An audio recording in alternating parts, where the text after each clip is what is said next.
a lonely widow, set a table every night for someone who would never return. People said she had lost her mind, until one evening a silent cowboy stopped at her door. He did not ask for food. He did not ask for shelter. But she looked at him and asked just one question. "Have you eaten?"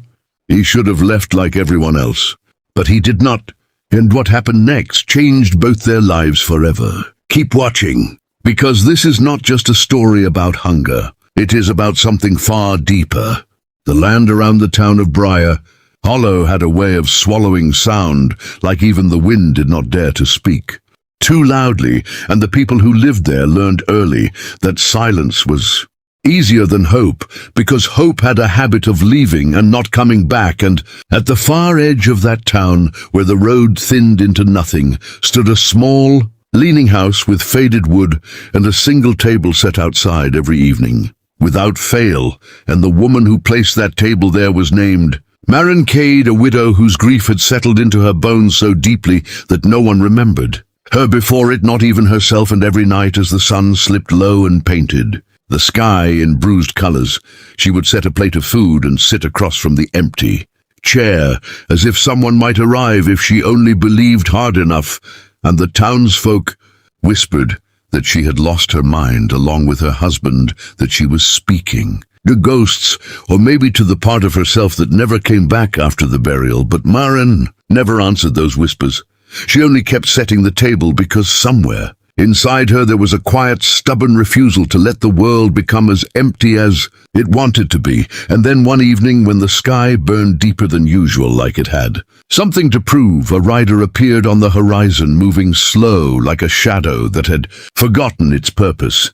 His horse was thin, his coat coated in dust that spoke of long distances and longer regrets. And when he reached the edge of her yard, he did not call out or ask for water or shelter. He only stopped and stared at the table as if it was the strangest thing he had ever seen. And Marin looked up at him, her face calm but her eyes carrying years of unshed storms. And she asked him, "Have you eaten?" And the words seemed to catch him off guard, like a language he had once known but had not heard in a very long time. And for a moment he said nothing, just sat there on the horse, like he might turn away like everyone else always did. But something shifted, something small and almost invisible, and he slowly dismounted, his boots hitting the ground with a heaviness that suggested he was not sure where he belonged anymore. And he walked to the table, each step measured as if he expected it to vanish before he reached it. And when he finally sat, the chair creaked under him like it too questioned his presence. And Marin slid the plate toward him without another word, and he began to eat. Slowly at first, then with a kind of quiet urgency, like hunger was not just in his body, but in something deeper, something that had been starved for far too long. And Marin watched him, not with suspicion or curiosity, but with a strange calm acceptance, as if this moment had always been waiting to happen. And when he finished, he placed the fork down carefully, like it mattered, and nodded once, not quite gratitude, not quite acknowledgement, and stood as if leaving was the only thing he knew how to do. But the wind picked up, then colder, sharper, and Marin spoke again, as "You can sit if you want." And that was all it took for him to hesitate, just long enough to choose differently. And he sat back down and stared out into the fading light, neither of them speaking yet, neither of them alone anymore. And the next day he returned, and the day after that, and soon it became something unspoken, a quiet ritual that neither questioned. He came at dusk. She set the table, he ate, they shared the silence. And slowly, piece by piece, the silence began to change. It was no longer empty, it was filled with something unformed, something growing. And one evening, when the sky was heavy with clouds and the air carried the scent of distant rain, he finally spoke, his voice rough like it had been buried under years of dust. "My name is Elias Rook." And Marin nodded once, as if she had already known, and said, "Mine is Marin." And that was enough for now, because names have weight, and they had both carried enough already. And as the days turned into weeks, Elias began to move around the property, fixing things that had long been left broken. The fence, the steps, the loose shutters, not because he was asked, but because stillness had begun to feel unfamiliar to him. And Marin would watch sometimes, From the doorway, her expression unreadable, but her eyes softer than they had been. In years, and for the first time since her husband died, she stopped setting. Just one plate she set to and sat across from him, and though their words remained few, there was a quiet understanding forming something stronger than conversation. Something that did not need explaining, and in the town people began to notice the change. They saw Elias carrying water-mending wood standing beside Maren like he had always been there, and they whispered again. But this time the whispers were uncertain, not cruel, because there was something about the way he stayed that felt different from the way others passed through, and yet far beyond Briar Hollow, where the land turned harsh and unforgiving.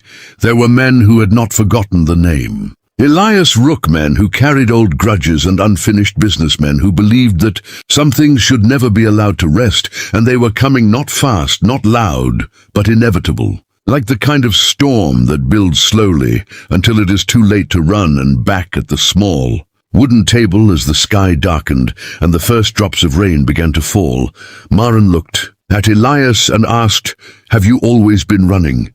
And he held her gaze. Longer this time, his eyes no longer avoiding, no longer hiding, and said, "I did not know. I was until I stopped here, and something in the air shifted. Then something fragile but undeniable, like the moment before. Lightning strikes, and for the first time in years, Maren felt something she had almost forgotten. Not hope, not yet, but the possibility of it. And sometimes that is even more dangerous. The morning the riders came, the town felt wrong in a way that no one could quite explain, like the air had grown too still and even. The dust seemed reluctant to rise, and Maren sensed it before she saw anything. The way the silence pressed heavier than usual, the way Elias moved with a tension that had not been there before, his eyes scanning distances that held no visible threat. And when she stepped outside that evening, the table already set, the chair waiting. She found him standing instead of sitting, his back straight, his jaw tight, as if something inside him had already decided what was coming, and she did not ask what was wrong, because she understood now that some questions do not need words, and instead she said, "You do not have to stay." And for a moment his expression flickered, something raw, something close to fear, but it was gone just as quickly, replaced by a steadiness that had been missing when he first arrived. And he said, "I have spent too many years leaving, and every road has led me back to the same place." And Maren stepped closer, not touching him, but near enough that the distance between them felt chosen rather than forced. And she said, "Then maybe it is not the road that needs to change." And before he could answer, the sound came low and distant, at first the rhythm of hooves cutting through the stillness like a blade, and both of them turned toward the horizon, where shapes began to form, riders dark against the fading light, moving with purpose, with certainty. And as they drew closer, the weight of their presence settled over the land like a storm finally breaking, and the townspeople retreated into doorways and behind windows, watching but not intervening, because they had learned long ago that some things cannot be stopped, only endured. And when the riders reached the edge of the yard, they did not dismount right away. They looked at Elias with recognition, with something colder than anger, something practiced, and one of them spoke, his voice carrying the kind of calm that comes from knowing you have already won. "We have been looking for you." And Elias stepped forward, placing himself between them and the house, his posture steady, his hands loose at his sides but ready, and he said, "You found me." And the man smiled, not kindly, not cruelly, just with certainty, and said, "You owe a debt." And Elias nodded once, because there was no use denying it. The past does not loosen its grip that easily, and Maren watched all of this without stepping back, without hiding. And after a moment she walked to the table and adjusted the plate, as if this was just another evening, as if the world had not just shifted on its axis. And she said, "Have you eaten?" And the question cut through everything, through the tension, the history, the violence waiting just beneath the surface. And for a second even, the riders seemed unsure how to respond, because it was not the kind of thing they understood, not the kind of power they were used to facing, and Elias looked at her, then really looked as if seeing her for the first time, not as someone who offered food, but as someone who offered something far more dangerous, a place to stay. And in that moment, something inside him settled, not fear, not anger, but clarity. And he turned back to the men and said, "I am not going with you." And the stillness that followed was sharper than any gunshot. Because choices like that carry consequences that cannot be undone. And what came next unfolded fast, but not chaotically. There was no wild shouting, no reckless movement. Only intention, each step deliberate, each action final, like a story reaching its inevitable end. And when it was over, the dust slowly settling back to the ground, the riders who could still move had fled, and those who could not lay silent reminders that the past had finally caught up and been answered. And Elias stood there breathing hard, his shoulders rising and falling as if he had just put down a weight he had carried for years. And Marin stepped forward, her expression unchanged, not shocked, not afraid, only present, and she placed the plate in front of him again and said, "You should eat before it gets cold." And this time when he sat, it was different, not hesitant, not temporary, but grounded, like the chair belonged to him now, like the table was no longer a place he had stumbled upon, but one he had chosen. And in the days that followed, the town watched as something unfamiliar took root. Elias did not leave. He rebuilt not just what had been broken, but what had been abandoned. Just routine connection, things that Briar Hollow had nearly forgotten how to hold onto. And Marin no longer sat across from an empty chair. She spoke more, she laughed, sometimes quietly at first, as if testing the sound, and the people who once whispered began to come closer, not all at once, not easily, but slowly, drawn by something they could not name. And when travelers passed through, they would see the quiet cowboy at the table and ask what made him stay, and those who lived there would not answer right away, because the truth was not simple. It was not one moment or one choice, but if they had to say anything, they would say it started with a question asked without expectation, without fear. "Have you eaten?" And somehow that was enough to change everything.